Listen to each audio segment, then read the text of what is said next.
Good afternoon. It's April 23rd on Thursday. I want to give you an update on what we're seeing here. A lot of data is coming through to us through the different vendors that we have, different asset managers that we use, Allianz, JP Morgan, American Funds, Principal. We get just a ton of data, and so we decipher through that, and I try to kind of give you some points here that I think are relevant as we move forward here. It's clear, one of the things that as we head through this time, I've been saying that it's looking like a V-shaped or U-shaped recovery. It's still looking that way. The market's still trying to work through this. But it doesn't mean that for sure we won't go back and have a W-shaped recovery. We still certainly could. What could create that is if we don't get back to things by, I think, May, I think the market's factored in that we'll be down and out until around the May time period. If we don't figure out a way to come back to things in that May, June time period, I think we will have more problems ahead. And I think there's nothing certain here at all. But it's looking like right now that we'll probably be getting back to things, but it will be different. We will be wearing masks. We're probably wearing gloves. Will we be getting on airplanes? Probably not so quickly. And I think the day of worrying about being in the middle seat is probably gone for a while. Try and go back on cruise. I've talked to many of you going on cruises. Not a lot of appetite to get back on cruising at this point. It will change over time.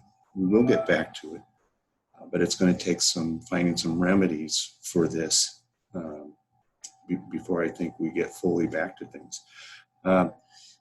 In terms of the virus and finding vaccines for it, that's one thing. I think, as a country, we have to be careful on the vaccines that we're doing. We don't know the repercussions that could create later on from different things such as chickenpox, then going into shingles.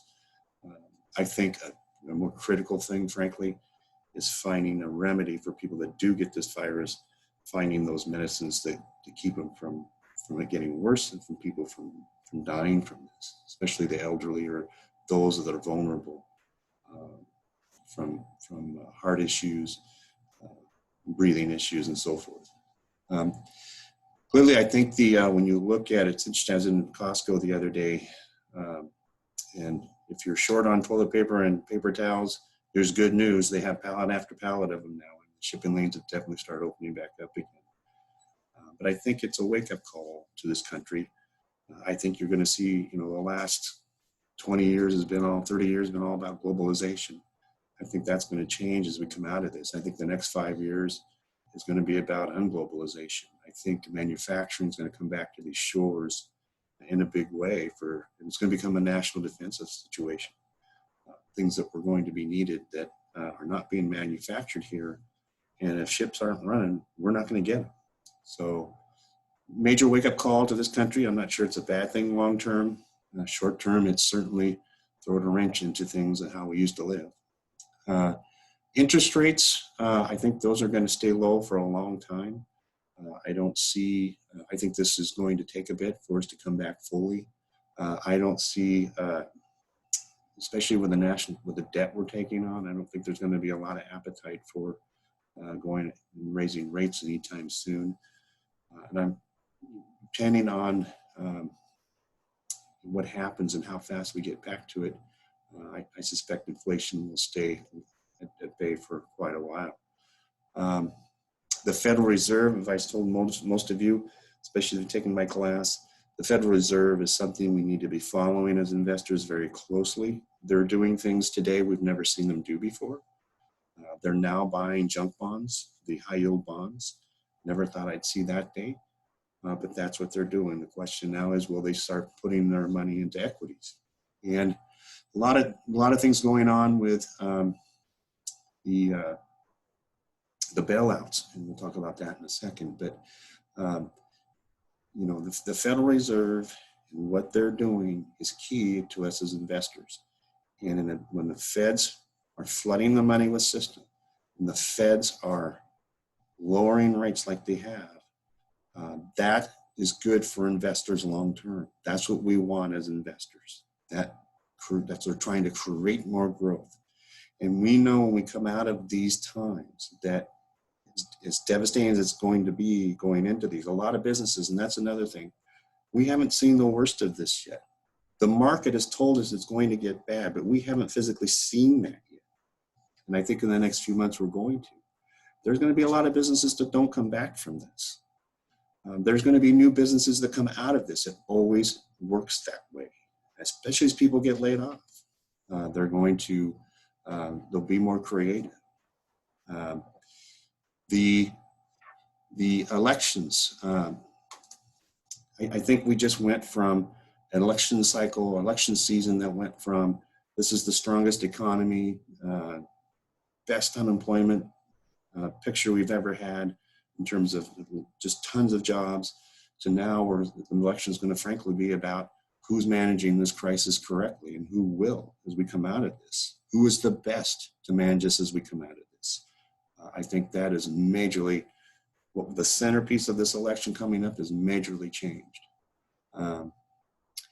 Again, stimulus and bailouts, the feds, I think the stimulus that we've had here, the few stimuluses we've had in the last couple of months have been a reaction to something quickly.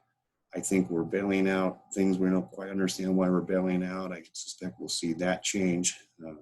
There's companies they're selectively doing and others they don't. There's an argument that they should be and so forth. So this will be interesting as we move forward here on who continues to be bailed out and who doesn't. We understand that you're feeling concerned or uncertain. You should be. I'd be more concerned if you weren't. That's that tells me that's a sign that we're in the position we're in today. And that's frankly why markets are on sale. It's unfortunate that we have to get to this kind of a point. It's unfortunate people have to die for markets to come on sale, but that's what happens historically. Please avoid adjustment fatigue. Don't think you need to be changing just for the sake of changing. Let's be patient here. There's plenty of opportunities on the horizon. We will find them, but it's not something that's just here today.